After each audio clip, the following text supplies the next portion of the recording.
So ఫైనల్గా ఈ జనరేషన్కి శివ సినిమా గురించి ఏం చెప్తారు? ఇప్పుడున్న ఈ జనరేషన్ శివ సినిమా ఈ జనరేషన్ అందరూ చూడాల్సిన సినిమా. బాహుబలులు తర్వాత ఈ త్రిపులార్లు ఇవన్నీ కాదు, తక్కువ బడ్జెట్లో సినిమా ఎలా చేయాలి, లేకపోతే అంటే నేను ఆడియన్స్ అంటే సినిమా బాగుంటే ఏదంటే అది చూస్తారు, కానీ ఆడియన్స్ చెప్పటం కాదు, వచ్చే డైరెక్టర్లు చెప్తున్నాను. డైరెక్టర్లు అవ్వాలి అనుకున్న వాళ్ళు ఎవరైనా ఉంటే వాళ్ళకి చెప్పేది ఏంటంటే సినిమా తక్కువ బడ్జెట్లో ఎలా తీయాలి. సౌండ్ ఎఫెక్ట్స్ మనం వెళ్ళి మ్యూజిక్ డైరెక్టర్తో కొట్టిస్తారని అవసరం లేదు. మన దగ్గర ఒక సౌండ్ది ఉంటే మనకు కావాల్సినవి అన్నీ రైల్వే ట్రాక్ దగ్గరికి వెళ్తే రైల్వే ట్రాక్ సౌండ్ వస్తుంది. ఏది కావాలన్నా మనం క్రియేట్ చేసుకోవాలి. ఒరిజినల్ శివలో అలా చేసాం. ఒరిజినల్గా ట్రైన్ ట్రాక్ దగ్గర ట్రాక్స్ అని ఇలా చేసాం కదా, ఇట్లా చేసుకొని శివ సినిమాని ఇంకొక 10-15 ఏళ్ళు ఇంకా గుర్తుంటుంది నాకు తెలిసి. సూపర్.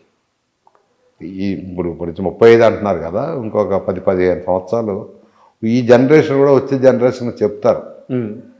మా టైంలో శివ సినిమా అంతకుముందు మా నాన్న చూశాడు, ఇప్పుడు మేము చూసాం, ఇప్పుడు మీరు చూడండి రా. సో ఈ లెగసీ ఇంకా అలా కంటిన్యూ అయ్యేది అవుద్ది, నాకు తెలిసి అవుద్ది. అంటే ఇందాక అన్నమయ్య ప్రస్తావన వచ్చింది.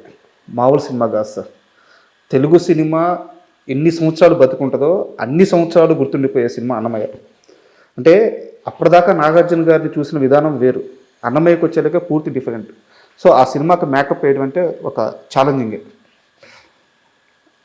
అది అన్నమయ్య సినిమాకి అప్పుడు రాఘవేంద్ర గారు వీళ్ళందరూ కూర్చొని నాగార్జున గారికి మీసం తీసేయాలరా ఈ సినిమాకి అని, మీసం ఎట్టిపోతే తీసేయాల్సింది అన్నమయ్యకి. ఓ పిల్లక ఉంటుంది ఇలా ఏదో స్కెచ్ చేసి చూపించారు. నాకు భయం వేసింది యాజ్ మేకప్ ఆర్టిస్ట్గా. నాగార్జున గారు మీసం తీస్తే ఎట్టి బస్సులో వర్కౌట్ అవ్వదు, బట్ ఇది ఆయనకు చెప్పాలి, మీసం తీయకూడదు. అప్పుడేంటి పౌరాణిక సినిమాలు ఈ దేవుడి సినిమాలు వచ్చేస్తే వాళ్ళకి మీసాలు ఉండకూడదు, ఇది ఒక ఆనవాయితీ పద్ధతి ఇది. సరే మీసం తీసేస్తే మట్టికి నాకు ఆయన తెలుసు కదా, ఆయన ముఖం ఎలా ఉంటుంది ఏంటి, మీసం తీసేస్తే ఎలా ఉంటుంది. సరే ఆయనతో సార్ అట్టగా సార్ మనం మీసం తీయద్దు, ట్రిమ్ చేసుకుందాం కావాలంటే, కానీ మీసం ఎట్టి పరిస్థితి తీయద్దు. కాదరా మరి డైరెక్ట్గా తీసేమాట తీయద్దు సార్.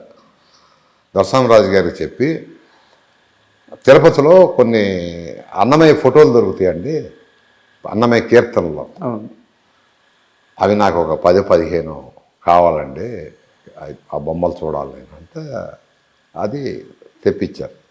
దాంట్లో ఫస్టే ఒక దాంట్లో మీసం ఉంది తిప్పేలా అన్నమయ్యకి, హనుమాచార్యుడికి దొరికింది. అది తీసుకెళ్ళి సార్ మీసం మేడం, అది తీసుకెళ్ళి అక్కడి నుంచి మీసం పెట్టాం.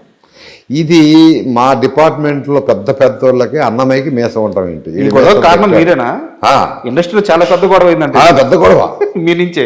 వాడు పెద్ద ఇట్లా అంటాడు, వాడు మేకప్ మ్యాను, దానికి ఒక మీసం, అన్నమయ్యకి మీసం ఉంటాం ఏంటి నవ్వుతాడు.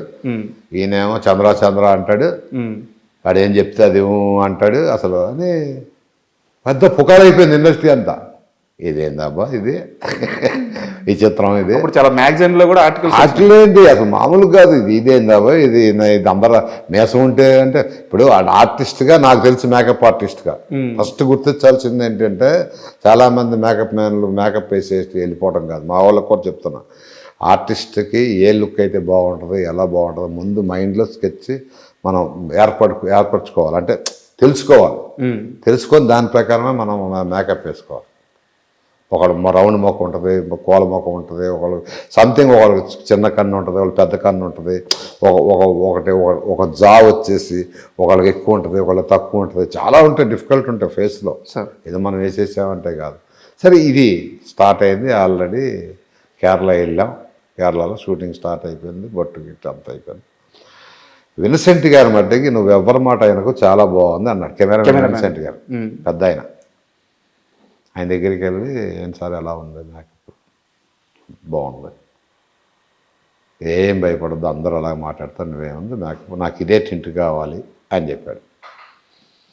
ఇప్పుడు స్టార్ట్ అయింది. సెకండ్ గెటప్ వచ్చింది, ముసలి గెటప్. ముసలి 92 ఇయర్స్ కాదు, మిడిల్ మిడిల్ ఏజ్. మిడిల్కి ఏం చేద్దాంరా అంటే మిడిల్కి అప్పుడు మార్చా ఆ విగ్గు ఒకటి తీసుకొని ఫస్ట్ టైం విగ్గు పెడతాం ఆయనకి. ఆ విగ్గు పెట్టి తీసి ఒక పిలక పెట్టి పెట్టేటప్పటికి అప్పుడు రామ్ గోపాలన్ గారు వచ్చారు ఎన్ఐటి స్టూడియోకి. నాచారంలో ఉంది కదా, అక్కడ చేస్తున్నాం, సాంగ్ చేస్తున్నాం. ఇద్దరు రమ్యకృష్ణను అమ్మాయితో సాంగ్ నెగమా సాంగ్ ఏదో చేస్తున్నాం. క్లైమాక్స్ సాంగ్ ఇద్దరు చనిపోతారే ఆ సాంగ్ చేస్తున్నాం. అక్కడ వేసాను ఫస్ట్. ఏదో అనుకున్నాను, బాగా చేసే నాగార్జున చూస్తానికి వచ్చాను అన్నాడు రాము. ఏదో గిలక ఎలా ఉన్నది బాగుందని చెప్పాడు రాము గారు. అప్పుడు చూసి అది చేసిన తర్వాత ఇప్పుడు వచ్చి ఓల్డ్ గెటప్ కావాలి. తిరుపతిలో ఉన్నాం మేము. తిరుపతిలో ఉంటే రవి అని ఒక కోడేటర్ ఉండేవాడు. నేను దానికి ఎలా ఇవ్వాలి ఏంటి అని మా ఎయిర్ డ్రెస్ని దగ్గర పెట్టుకొని వాడితో మేకప్ వేసుకుంటా ఇది చేసుకుంటా ఉంటే, అరే నువ్వు ఇక్కడ అమ్మ కష్టపడిపోతున్నా రూపశిల్పి, కానీ రేపు పొద్దున్న మేకప్ మ్యాన్ వస్తున్నాడు, కొత్త మేకప్ మ్యాన్ ఓల్డ్ గెటప్ వేయటానికి అనగానే నేను తెక్క కదా డేస్ ఉంటుంది పెట్టేసి యోగానంద్ అని మేనేజర్ని పిలిచాను. ఏమంటే రేపటి నుంచి వేరే మేకప్ మ్యాన్ వస్తున్నాడు, మరి నాకెందుకు తిరుపతిలో రూము గేము, నాకు టికెట్ వేసి చేయండి వెళ్ళిపోతాను. అదేంటి వెళ్ళిపోతానంటే ఏంటి, బాబుతో మాట్లాడేది ఏమీ లేదండి, ముందు మీరు టికెట్ వేయండి, లేదా నేను బస్సుకి వెళ్ళిపోతాను. రాత్రి బస్సు తిరుపతి బస్సు ఎక్కి హైదరాబాద్ వచ్చేస్తాను. యోగానంద్ గారు అంటే దొరసామరాజుకి చాలా దగ్గర పోనా యోగానంద్, ఆయనతో డైరెక్ట్గా ఆయన ఎగ్జిక్యూటివ్ కాదురా ఉండను, ఎవడో వస్తున్నాడు మేకప్ మీద, నాతో పని లేదు, వెళ్ళిపోతున్నాను. కోపం వచ్చేసింది, భయంకరమైన కోపం తిక్క. ఈయన వెళ్ళి బాబు గారితో చెప్పినట్టున్నాడు, అరే నా పండురా బాబు అని ఆయన ఆపేశారు మేకప్ మ్యాన్. తిరుపతి బయలుదేరిపోయాడు. సాయంత్రం రేపు పొద్దున్న ఎర్లీ మార్నింగ్ 6 గంటలకు 4 గంటలకు ఫ్లైట్ టికెట్ వేసి క్యాన్సిల్ చేశారు పాపం. నన్ను మేకప్ చేస్తానికి వెళ్ళినప్పుడు అడిగాడు, ఎందుకు రా కోపం వచ్చింది సార్? ఒకటి ఫస్ట్ గెటప్ వేశారు, మిడిల్ వేశారు, ఓల్డ్ గెటప్ నన్ను అడగాలి, నా వల్ల అవుద్దా రాదా, చేస్తావా లేదా.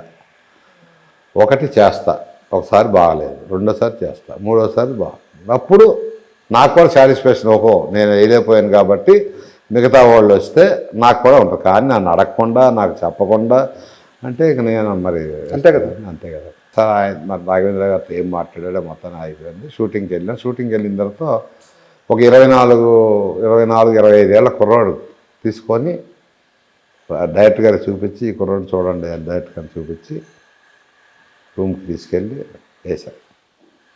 మేకప్ అది వేసుకొని సాయంత్రం తీసుకెళ్ళా బాబు దగ్గర తీసుకెళ్ళినప్పటికీ, అప్పుడు నాగార్జున గారి దగ్గరికిను రాఘవేంద్ర గారి దగ్గరికి గుళ్ళో నుంచి పూజారులు అందరూ పండితులు అందరూ వస్తూ ఉండేవాడు. రాగానే వాళ్ళకి వెళ్ళేసి నాలుగు నమస్కారం పెట్టి ఇట్లా పెద్దవాళ్ళు కదా అట్లా చేస్తూ ఉండేవాడు. వీడిని తీసుకెళ్ళేప్పటికి ఆయన చూడంగానే ఎవరో పూజారి వచ్చాడంటే మా బాబే లేచి సత్యం లేచి దండం పెడుతున్నాడు. కాదండి మేకప్ వేసాను నాగార్జున గారికి దండం పెట్టా ఆడికి ఆ కుర్రోడికి మేకప్ వేసి తీసుకొచ్చాను కదా అతనికి మేకప్ వేశాను సార్. అరే మా ఇంత బాగా వేసావు కదా, బాగుందిరా, పద అని చెప్పి డైరెక్ట్గా డెమోలాగా చేశా. పద అని డైరెక్ట్గా తీసుకొని రాఘవేంద్ర గారు సేమ్ అదే, ఎవరో పండితులు వచ్చారు లేచించాడు, కాదు సార్ మేకప్ వేశాను, ఇది అన్న మీద ఓల్డ్ గెటప్ అని. అరే అదిరిపోయిందిరా, ఇలా ఉంటే చాలురా. ఓకే, ఇక అక్కడి నుంచి ఆ ఓల్డ్ గెటప్ వచ్చేటప్పుడు సినిమా అసలు అంటే అక్కడ ఒక మెరికల్ ఏంటంటే ఆ సినిమాకి ఏం చేసినా సక్సెస్. వేడుకొండల స్వామి దయ వల్ల ఇంత కూడా మాకేం ఎక్కడా కూడా ప్రాబ్లమ్స్ అనేది లేదు, ఏమీ లేదు. తిరుపతిలో కానీ వేసినట్టు సక్సెస్ సినిమా, అదొక గ్రేట్ సినిమా అదొకటి.